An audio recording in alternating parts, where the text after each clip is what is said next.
નમસ્કાર મિત્રો, આપણે આજે હવે ગણિતમાં ચેપ્ટર 2 બહુપદીઓ વિશે અભ્યાસ કરીશું. ધોરણ 9માં આપણે બહુપદીઓનો ખ્યાલ મેળવેલો જ છે. અહીં બહુપદીનું જે વ્યાપક સ્વરૂપ હોય એ આપની સમક્ષ મૂકેલું છે. an x⁻n plus an-1 x⁻n-1 plus and so and plus a1x plus a0, જ્યાં an નોટ ઇક્વલ ટુ 0, એટલે anની કિંમત ક્યારે પણ 0 ન હોઈ શકે અને a0, a1, an-1, an એ બધા અચળ પદો દર્શાવે છે. અને આ બહુપદીમાં x ચલ તરીકે ઉપયોગમાં લીધેલ છે, તેથી આ પદાવલીને ચલ એક્સમાં આપણે બહુપદી કહીએ છીએ. અહીં ચલ એક્સમાં બહુપદીના ઘણા બધા ઉદાહરણો આપણી સમક્ષ આપ્યા છે. px બરાબર x² - 2x - 8 એ પણ ચલ એક્સમાં બહુપદી છે. અહીં બે ઘાત છે, મહત્તમ એક્સની ઘાત 2 છે, તેથી આપણે તેને દ્વિઘાત બહુપદી પણ કહી શકીએ. એ જ રીતે 3x ની 3 ઘાત -5x² - 11x - 3 વગેરેમાં એ પણ બહુપદીનું ઉદાહરણ છે. અહીં મેક્સિમમ એક્સની 3 ઘાત છે, માટે તેને આપણે ત્રિઘાત બહુપદી તરીકે પણ ઓળખી શકીએ. આ બધે જ બહુપદીના સ્વરૂપ આ રીતે આપણે ઉપર દર્શાવ્યા પ્રમાણે હોઈ શકે છે. અહીં ફરજિયાત શરત એ હોય કે જે x⁻n છે એનો સહગુણકની કિંમત 0 ન હોઈ શકે, એટલે મેક્સિમમ ઘાત જે હોય એનો સહગુણક ક્યારે પણ 0 હોતો નથી. અહીં x² મેક્સિમમ ઘાત છે એટલે એનો સહગુણક 1 છે. જ્યારે કોઈ સહગુણક દર્શાવે તો આપણે 1 સમજવાનો. અહીં 3x ની 3 ઘાતનો સહગુણક 3 છે. આ બહુપદીની ઘાત જણાવો એવું કહે તો એની ઘાત 3 થશે. જે મહત્તમ ઘાતાંક હોય તેને આપણે બહુપદીની ઘાત કહીશું. નીચે એ જ દર્શાવેલું છે બહુપદીની ઘાત. તો જો px એ બહુપદી હોય તો એક્સના મહત્તમ ઘાતાંકને બહુપદીની ઘાત કહે છે. તો અહીં આપણે સમજીએ મહત્તમ ઘાતાંક જે મોટી ઘાત હોય તેને બહુપદીની ઘાત કહેવાય. અને એ બહુપદીની ઘાતના આધારે એના જુદા જુદા પ્રકાર પડતા હોય છે. એમાંનો પહેલો પ્રકાર છે સુરેખ બહુપદી. તો જે બહુપદીમાં એક્સની ઘાત 1 જ હોય તેવી બહુપદીને આપણે સુરેખ બહુપદી કહીએ છીએ. ટૂંકમાં એની વ્યાખ્યા એવી થાય કે એક ઘાતવાળી બહુપદીને સુરેખ બહુપદી કહે છે. દાખલા તરીકે 2x + 5, 2t + 3, 3r + 5 વગેરે એક ઘાતવાળી બહુપદી છે, તેથી આપણે તેને સુરેખ બહુપદી કહીશું. અહીં ચલ તરીકે એક્સનો ઉપયોગ થયેલ છે, અહીં ચલ તરીકે ટીનો ઉપયોગ થયેલ છે, અહીં ચલ તરીકે આરનો ઉપયોગ થયેલ છે. ચલ તરીકે ગમે તેનો ઉપયોગ કરી શકાય, પરંતુ અહીં દરેકમાં એક્સની 1 ઘાત છે, ટીની 1 ઘાત છે અને આરની પણ 1 ઘાત છે, તેથી આપણે તેને સુરેખ બહુપદી કહી શકીએ. સુરેખ બહુપદીનું વ્યાપક સ્વરૂપ ax + b પ્રકારનું હોય છે. તે તમે અહીં જોઈ શકો છો કે એક્સનો સહગુણક હશે અને કોઈ અચળ પદ હશે. અહીં આગળ એ એક્સનો સહગુણક છે અને બી અચળ પદ છે. એ અને બી બંનેની કોઈ વાસ્તવિક કિંમતો હોઈ શકે છે, પરંતુ એ નોટ ઇક્વલ ટુ 0 એની આવશ્યક શરત છે. અહીં લખ્યું છે જ્યાં ab બિલોંગ્સ ટુ r અને એ નોટ ઇક્વલ ટુ 0. દ્વિઘાત બહુપદી. જે બહુપદીની ઘાત 2 હોય તેને દ્વિઘાત બહુપદી કહે છે.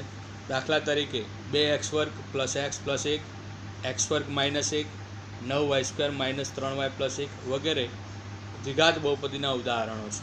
અહીં 2 ઘાત છે મેક્સિમમ, તેથી આપણે દ્વિઘાત કહીશું. અહીંયા પણ 2 ઘાત મેક્સિમમ છે, અહીંયા પણ 2 ઘાત મેક્સિમમ છે.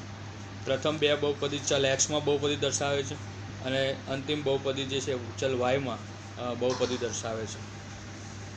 તે જ રીતે દ્વિઘાત બહુપદીનું વ્યાપક સ્વરૂપ ax² + bx + c છે. આમાં ax + b હતું, હવે અહીંયા સ્વરૂપ બદલાશે ax² + bx + c થશે. અહીંયા c અચળ પદ છે, અહીંયા b અચળ પદ હતું. અહીંયા આગળ x² નો સહગુણક a થશે અને x નો સહગુણક b થશે, જ્યાં abc બિલોંગ્સ ટુ r વાસ્તવિક સંખ્યાઓ છે કોઈ પણ અને એ નોટ ઇક્વલ ટુ 0. તે જ રીતે ત્રિઘાત બહુપદી માટે કે જે બહુપદીની ઘાત 3 હોય ત્યારે તે બહુપદીને આપણે ત્રિઘાત બહુપદી કહીએ છીએ. દાખલા તરીકે x² - 3x² + 5x - 3, 9t ની 3 ઘાત -8, 3x³ + 2x² + 5. દરેકમાં તમે જોઈ શકો છો કે એક્સની મહત્તમ ઘાતાંક 3 છે. અહીંયા ચલ તરીકે ટી છે, ટીની મહત્તમ ઘાતાંક 3 છે. માટે આપેલ બહુપદીઓ ત્રિઘાત બહુપદીઓ છે. ત્રિઘાત બહુપદીનું વ્યાપક સ્વરૂપ ax³ + bx² plus CX plus D છે. અહીં તમે જોઈ શકો 3 ઘાતથી શરૂઆત થાય, પછી ઉતરતા ક્રમની અંદર 2, 1 અને અચળ પદ આવશે. એ રીતે આપણે એને સમજી શકીએ છીએ. બહુપદીનું શૂન્ય. જો PK = 0 હોય તો વાસ્તવિક સંખ્યા k ને બહુપદી PXનું શૂન્ય કહે છે. અહીં એવું કહેવા માંગે છે કે બહુપદીમાં જે કિંમત મૂકવાથી જવાબ 0 આવે તેને તે બહુપદીનું શૂન્ય કહેવાય. એક ઉદાહરણથી આપણે સમજીએ. દાખલા તરીકે PXમાં 4x² + 4x + 1 એક દ્વિઘાત બહુપદી છે, જ્યાં x ની કિંમત -2 મૂકવામાં આવે તો x ની જગ્યાએ આપણે -2 મૂકવાના છે. -2 નો વર્ગ 4 થશે, -2 ની 1 ઘાત છે એટલે -2 જ રહેશે, અને +1 ચોકું 16, 4 દુ 8, -8 થશે, પ્લસ માઇનસ થશે અને +1. અહીં સરળ બાદબાકી કરતાં આપણને જવાબ 9 મળે છે. તેથી જવાબ 0 મળતો નથી. તેથી આપણે કહી શકીએ કે x = -2 એ બહુપદીનું શૂન્ય નથી. જો જવાબ 0 આવ્યો હોત તો આપણે કહી શકત કે x = -2 એનું શૂન્ય છે. એ જ રકમમાં Px = 4x² + 4x + 1 માં આપણે x = -1/2 મૂકીશું. હવે તો જ્યાં x વર્ગ છે જ્યાં x છે ત્યાં આપણે -1/2 મૂકીએ તો -1/2 નો વર્ગ 1/4 થશે. અહીંયા પદ એમ આવશે +1. હવે 4 અહીં કેન્સલ થશે એટલે 1 વધશે. અહીંયા 2 દુ 4 થાય, 2 × 2 -2 થશે અને +1. અહીં જોઈ શકીએ છીએ આપણે 1 + 1 2 થાય, 2 માંથી 2 જાય તો 0. 0 જવાબ આવે છે. માટે x = -1/2 એ PXનું શૂન્ય છે. તો તમે સમજી ગયા હશો કે જ્યારે બહુપદીમાં x ની કિંમત મૂકવામાં આવે અને જો જવાબ 0 આવે તો તેને શૂન્ય કહી શકાય. શૂન્યનો મતલબ ઉકેલ અથવા બીજ પણ કહેવાય છે. એટલે કે એને શૂન્ય પણ કહેવાય, ઉકેલ પણ કહેવાય અથવા બીજ પણ કહી શકીએ છીએ આપણે. નોંધ: શૂન્યો ઉકેલની સંખ્યા. તો સુરેખ બહુપદીમાં એક જ ઉકેલ મળે. દ્વિઘાત બહુપદીમાં મહત્તમ 2 ઉકેલ મળે. ત્રિઘાત બહુપદીમાં મહત્તમ 3 ઉકેલ મળે. એ રીતે આપણે આગળ વધતા જઈએ તો ચતુર્થઘાત બહુપદીમાં મહત્તમ 4 ઉકેલ મળે. પરીક્ષામાં એવું પૂછવામાં આવે તો કે n ઘાત બહુપદીમાં મહત્તમ કેટલા ઉકેલ મળે, તો જવાબ n આવશે. જેટલી ઘાત હોય તેટલા મહત્તમ ઉકેલ આપણે મેળવી શકીએ છીએ.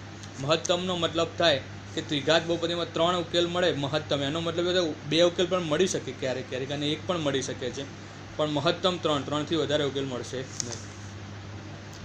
એક ઉદાહરણથી સમજીએ કે ax + b હોય તો શૂન્ય શોધવા માટે આપણે આના બરાબર 0 લઈશું અને x ને કરતા બનાવીશું તો b પ્લસ અથવા બરાબરની પેલી બાજુ જાય તો માઇનસ અને a ભાગાકારમાં જશે તો x = -b/a મળે. તો અહીં સુરેખ બહુપદીનું શૂન્ય શોધવા માટે આપણે આ સૂત્રનો ઉપયોગ કરી શકીએ, x = -b/a. દાખલા તરીકે હવે px = ax + b નો ભૌમિતિક અર્થ એટલે કે ઉકેલ -b/a 0 થાય. આપણને જ્યારે પણ પૂછવામાં આવે, દાખલા તરીકે એક ઉદાહરણથી સમજીએ તો તમને વધારે ખ્યાલ આવશે કે 7x + 5 નો ઉકેલ ગણ શોધો. ઉકેલ ગણ શોધવાનું ક્યાં એટલે x અને y બંનેની કિંમત આપણને મળશે. તો અહીં x માં બહુપદી છે તો x ની કિંમત આપણને ઉપરના સૂત્ર પ્રમાણે મળશે. 5 બરાબરની પેલી બાજુ જાય તો માઇનસ થાય, 7 ભાગાકારમાં આવશે એટલે x ની કિંમત -5/7 મળશે અને y આમ આપણે 0 લેવાનો. તેનો ઉકેલ ગણ -5/7 0 છે. આનો ભૌમિતિક અર્થ થશે. સુરેખ સમીકરણનો આલેખ હંમેશા રેખા મળે. 1 માર્કના પ્રશ્નો પૂછી શકાય, તે ધ્યાન રાખવું તમારે કે સુરેખ સમીકરણનો આલેખ હંમેશા રેખા મળે છે. દ્વિઘાત સમીકરણનો આલેખ એની કિંમત પર આધાર રાખે છે. જો y = ax² + bx + c ને દ્વિઘાત સમીકરણ કહે છે, એ તો આપણે જાણીએ છીએ 2 ઘાત છે એટલે આપણે દ્વિઘાત સમીકરણ કહીશું. તો એમાં જો આ a ની કિંમત > 0 હોય એટલે કે a ની કિંમત 0 કરતાં મોટી હોય તો આલેખ ઉપર તરફ ખુલ્લો વક્ર મળે છે. ઉપર તરફ ખુલ્લો વક્ર જેને આપણે પરવલય તરીકે પણ ઓળખી શકીએ છીએ. અહીં તમે આકૃતિમાં જોઈ શકો છો આ રીતે ઉપર તરફ ખુલ્લો વક્ર મળશે. એને આપણે પરવલય પણ કહી શકીએ જ્યારે a > 0 હોય ત્યારે. અને બીજી શરત છે કે જો એ < 0 હોય એટલે કે એની કિંમત 0 કરતાં નાની હોય ત્યારે તેનો આલેખ નીચે તરફ ખુલ્લો વક્ર મળે છે. દાખલા તરીકે આ રીતે આપણને આનો આલેખ મળશે. દ્વિઘાત સમીકરણમાં મહત્તમ 2 ઉકેલ મળે તો એનો આલેખ x અક્ષને 2 બિંદુએ છેદી શકે છે. અહીંયા આગળ બતાવ્યું છે પ્રમાણે જો એક્સ અક્ષને 2 બિંદુમાં છેદે છે. નોંધ: પરવલય એક્સ અક્ષને જેટલા બિંદુમાં છેદે તેટલા જ તેના ઉકેલ મળશે. કોઈપણ સમીકરણ હોય એ પરવલય આકારનું આલેખ હશે તો એક્સ અક્ષને જેટલા બિંદુમાં છેદતો હશે એટલા એના ઉકેલ મળશે. સ્વાધ્યાય 2.1માં એવા પ્રશ્નો આપણે જોઈએ કે નીચે આકૃતિમાં બહુપદી px માટે y બરાબર pxનો આલેખ આપેલ છે તો pxના શૂન્યોની સંખ્યા શોધો. એક માર્કનો પ્રશ્ન પરીક્ષામાં પૂછાય છે. આ રીતે તમને કોઈ પણ આકૃતિ ડ્રો કરીને આપેલી હશે તો એમાં આપણે ઉકેલ કેટલા મળશે એ નક્કી કરવાનું. તો અહીં તમે આલેખનો ધ્યાનથી જો આ રેખા જે દર્શાવેલ છે અહીંયા તે એક્સ અક્ષને ક્યાંય છેદતી નથી પણ એક્સ અક્ષને સમાંતર છે તો શૂન્યની સંખ્યા 0 છે કારણ કે એક્સ અક્ષને છેદતી નથી. નોંધ: જ્યારે શૂન્યોની સંખ્યા 0 હશે ત્યારે આલેખ એક્સ અક્ષને સમાંતર હશે. તમે જોઈ શકો છો કે એક્સ અક્ષને સમાંતર આ રેખા જાય છે એટલે એક્સ અક્ષને સમાંતર હશે. અહીંયા બીજા નંબરની આકૃતિ ધ્યાનથી જોઈએ આપણે તો આલેખ અહીંથી શરૂ કરી આ રીતે આમ કરીને આમ પસાર થાય છે. અહીંયા વાય અક્ષને એક બિંદુએ છેદે છે અને એક્સ અક્ષને એક બિંદુએ છેદે છે. પણ જ્યારે આપણે ઉકેલની વાત કરતા હોઈએ ત્યારે આપણે માત્ર એક્સ અક્ષને જેટલા બિંદુએ છેદે એ જ ગણવાના છે, વાય અક્ષ ગણવાના નથી. તો અહીંયા એક બિંદુમાં છેદે છે માટે શૂન્યોની સંખ્યા 1 છે એટલે કે આ સમીકરણનો આલેખ 1 થશે. આ સમીકરણનો ઉકેલ 1 થશે. ઉકેલની સંખ્યા 1 થશે. ત્રીજું, અહીં પણ તમે જોઈ શકો છો કે પરવલય આકારનો આલેખ દોરેલ છે જે એક્સ અક્ષને 1 અને 2 જગ્યાએ છેદે છે તેથી શૂન્યોની સંખ્યા 2 છે તેમ કહી શકાય. તેવી જ રીતે ત્રીજી આકૃતિમાં 1, 2 અને 3 બિંદુમાં છેદે છે તેથી શૂન્યોની સંખ્યા 3 છે તેમ આપણે કહી શકીએ. પરીક્ષામાં 1 માર્કમાં પૂછ્યા છે કે શૂન્યોની સંખ્યા જણાવો. હવે તમને ખ્યાલ આવી ગયો હશે તો આ આલેખને ધ્યાનથી જુઓ તમે તો 1, 2, 3 અને 4 બિંદુમાં એક્સ અક્ષને છેદે છે તેથી શૂન્યોની સંખ્યા 4 છે. અહીંયા 1, 2, 3 બિંદુમાં છેદે છે તેથી શૂન્યોની સંખ્યા 3 છે.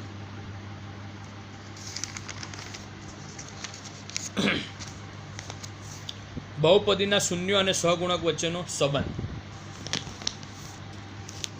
બહુપદીના શૂન્યો માટે ax² + bx + c જ્યાં a નોટ ઇક્વલ ટુ 0 છે એ આપણે અગાઉ શરત જોઈ ચૂક્યા છીએ. શૂન્યોનો સરવાળો કરીએ, શૂન્યોને આપણે આલ્ફા બીટા વડે દર્શાવીશું તો શૂન્યોનો સરવાળો આલ્ફા + બીટા બરાબર -b/a થાય. પરીક્ષામાં એવું પૂછાય કે કોઈપણ એક દ્વિઘાત સમીકરણ આપેલું હોય અને એવું પૂછવામાં આવે કે તેના 2 શૂન્યોનો સરવાળો ખાલી જગ્યા થાય તો એ વખતે આપણે આ સૂત્ર લેવાનું રહેશે -b/a. જ્યાં b શું છે તો b એ એક્સનો સહગુણક છે. અહીંયા લખેલું છે b એક્સનો સહગુણક છે. એની કિંમત આપણે સૂત્ર પ્રમાણે માઇનસ લેવાની છે. ભલે ત્યાં પ્લસ હોય તો અહીંયા આગળ માઇનસ લેવાનું અને માઇનસ હોય તો માઇનસ પ્લસ થઈ જશે. અને નીચે x² સહગુણક આવશે. x² સહગુણક એટલે એની કિંમત અહીંયા આગળ આવશે તો સૂત્ર -b/a થાય.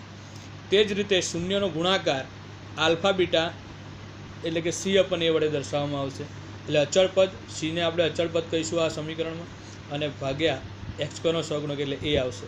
આ રીતે આપણે 2 સૂત્રો દ્વિઘાત સમીકરણ માટે જોઈ શકીએ છીએ. હવે શૂન્ય ઉપરથી દ્વિઘાત બહુપદી મેળવવી હોય આપણે તો આલ્ફા અને બીટા એ કોઈ દ્વિઘાત બહુપદીના શૂન્યો હોય તેવી બહુપદી px માટે આ સૂત્રનો આપણે ઉપયોગ કરીશું. px બરાબર k કૌંસમાં x² - alpha + beta × x + alpha beta જ્યાં k કોઈ પણ શૂન્યેતર વાસ્તવિક સંખ્યા છે. શૂન્યેતર વાસ્તવિક સંખ્યાનો મતલબ થાય શૂન્ય સિવાયની કોઈ પણ સંખ્યા થશે kની કિંમત. દાખલા તરીકે આપણે આ બધી વસ્તુને સમજીએ કે એક ઉદાહરણ લઈએ કે x² - 3x + 2. આપણે જ્યારે આના અવયવ પાડીશું તો 2ના ભાગ પાડીને 3 આગળના ધોરણમાં આપણે શીખી ગયા છે કે 2ના ભાગ પાડી અને આપણે સરવાળો 3 લાવવાનો તો 2 × 2 ભાગ પડશે. બંનેમાંથી આ પહેલાં જોડ બનાવીશું આપણે બબ્બેની તો પહેલાં 2ની જોડમાંથી x કોમન નીકળશે તો અંદર x - 2 વધશે. અહીંયાથી -1 કોમન નીકળશે તો અંદર x - 2 વધશે. એ યાદ રાખવું કે જો માઇનસ સાઇન આપણે કોમન કાઢીએ છીએ તો અંદરની સાઇન ચેન્જ થાય છે. પ્લસ હોય તો માઇનસ થાય અને માઇનસ હોય તો પ્લસ થાય. અહીંયા પ્લસ છે એટલે માઇનસ થશે. x - 2 એક કૌંસ કોમન કાઢીએ તો બીજા કૌંસને આપણે ભેગા કરીએ તો x - 1. આ રીતે આપણને 2 કૌંસ પ્રાપ્ત થાય છે. બંનેને 0 વહેંચી દેતા આપણને x ની 2 કિંમત મળશે, x = 2 અથવા x = 1. બરાબરની પેલી બાજુ 2 જાય એટલે પ્લસ થાય, 1 પણ પેલી બાજુ જાય એટલે પ્લસ થશે. તો આ રીતે આપણને 2 ઉકેલ મળ્યા. આ જૂની રીત છે, અવયવની રીત છે. અગાઉના ધોરણમાં આપણે આનો ઉપયોગ કરતા હતા. આપણે પ્રશ્ન એવો છે કે બીજ શોધ્યા વગર, આને બીજ કહેવાય 2 અને 1 ને, અથવા ઉકેલ કહેવાય, અથવા શૂન્યો કહેવાય. એ શોધ્યા વગર આપણે 2 બીજોનો સરવાળો, આનો 2 બીજોનો સરવાળો શોધવો છે. તો એના 2 બીજ 2 અને 1 છે, તો 2 બીજોનો સરવાળો 2 + 1 કેટલો થશે? 3 થાય. અને ગુણાકાર 2 × 2 થાય. આ તો આપણે બીજ શોધ્યા પછી સરવાળો અને ગુણાકાર શોધેલ છે. પરંતુ હવે આપણે ઉપર સૂત્ર જોઈએ એમાં ડાયરેક્ટ કે બીજ શોધ્યા વગર 2 બીજોનો સરવાળો તથા ગુણાકાર મેળવીએ તો 2 બીજોનો સરવાળો શોધવાનું સૂત્ર આપણે અગાઉ જોયું કે આલ્ફા પ્લસ બીટા બરાબર -b/a છે.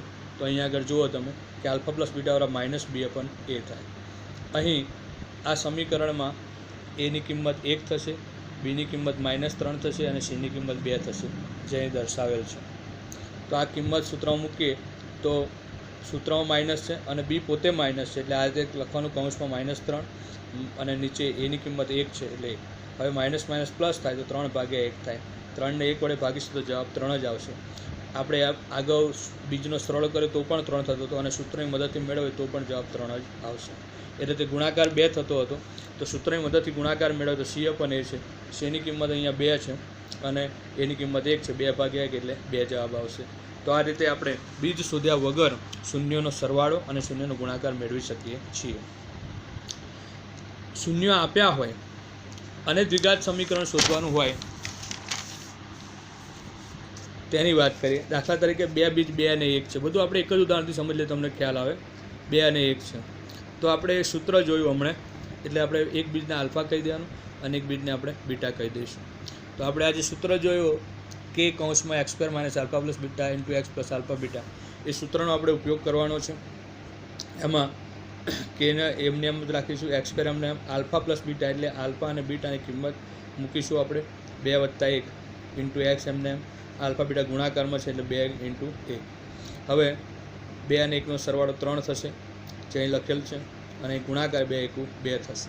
હવે આપણે કૌંસ છોડી દઈએ એટલે આપણને અહીં આગળ મળશે બરાબર કે કૌંસમાં x² - 3x + 2, જ્યાં કે શૂન્યેતર વાસ્તવિક સંખ્યા છે. એટલે અહીં કેની જુદી જુદી કિંમત માટે સમીકરણ બદલાતું રહેશે, પરંતુ તમે જોઈ શકો છો કે x² - 3x + 2 જે આપણું સમીકરણ હતું એના ઉકેલ 2 અને 1 હતા.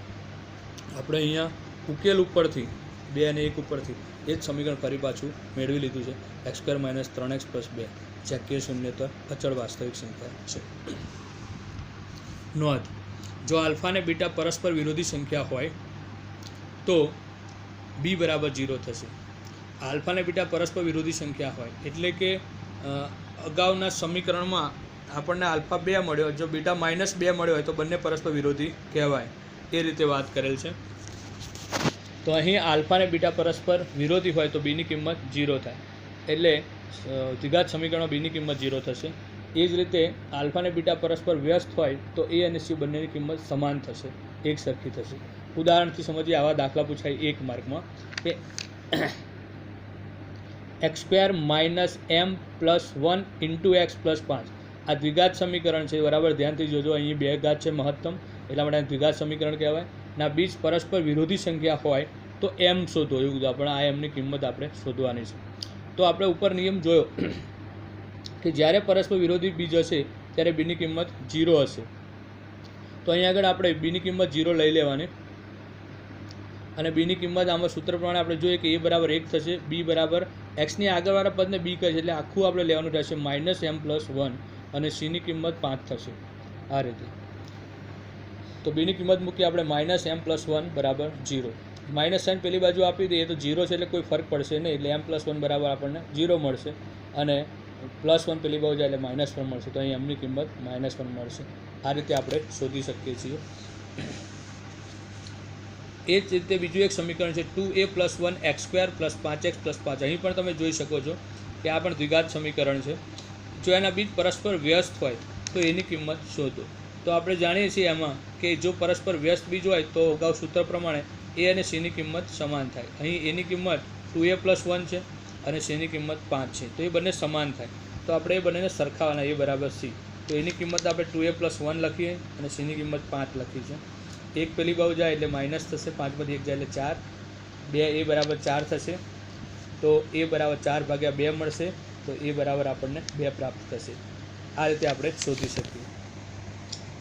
જેમ આપણે દ્વિઘાત માટે સૂત્રો જોયા તે રીતે ત્રિઘાત બહુપદી માટે પણ સૂત્રો હોય છે કે આમાં ત્રિઘાતમાં મહત્તમ 3 બીજ મળે છે. આપણને 3 બીજનો સરવાળો શોધવાનું સૂત્ર -b/a, જે દ્વિઘાત બહુપદી જેવું જ છે, પરંતુ ગુણાકાર માટે સૂત્ર બદલાશે. આલ્ફા બીટા ગેમા બરાબર -d/a થશે. પહેલામાં અચળ પદ c હતું એટલે તેમાં c/a થતું, તો આમાં અચળ પદ d છે, માટે -d/a થશે. પણ ત્રિઘાતમાં નવું પણ એક આવશે કે 2 શૂન્યના ગુણાકારનો સરવાળો કરવાનો. આપણે 2 શૂન્યો એટલે alpha beta plus beta gamma plus gamma alpha, એ રીતે આપણે અહીંયા આગળ લઈ શકીશું. તો 2 બીજોના ગુણાકારનો સરવાળો એટલે 2 બીજોનો ગુણાકાર કરી અને પછી સરવાળો લેવાનો. તો એ મેળવવા માટે આપણે આટલી બધી મહેનત ન કરતા ડાયરેક્ટ c/a સૂત્ર લઈશું તો પણ 2 બીજોનો ગુણાકાર આપણને મળી જશે. દ્વિઘાત બહુપદી મેળવવા માટેનું સૂત્ર જેમ આપણે દ્વિઘાતમાં જોયું તેમ k કૌંસમાં x² minus alpha plus beta plus gamma into x² plus alpha beta plus beta gamma plus gamma alpha into x minus alpha beta gamma, એ સૂત્ર થશે.